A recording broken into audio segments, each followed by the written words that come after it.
Cette question peut tomber au brevet, je te montre comment y répondre en moins de 30 secondes, c'est parti.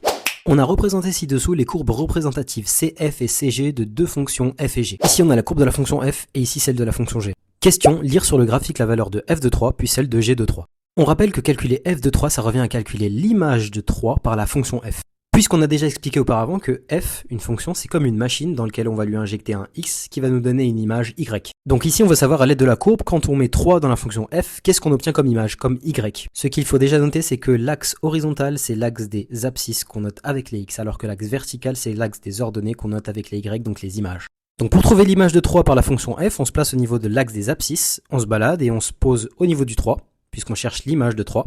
Je rappelle également que f de x, donc la fonction, une fonction, on peut l'écrire comme f de x égale y, puisque donc on a dit qu'un antécédent x nous donne une image y. Donc ici l'idée c'est qu'une fois qu'on s'est placé au niveau de 3 sur notre axe des abscisses, de se balader non pas du coup vers le bas, mais plutôt vers le haut, puisqu'on a vu que la courbe représentative de f est en haut, et de monter jusqu'à s'arrêter une fois qu'on est sur la courbe, et de voir quel y cela nous donne.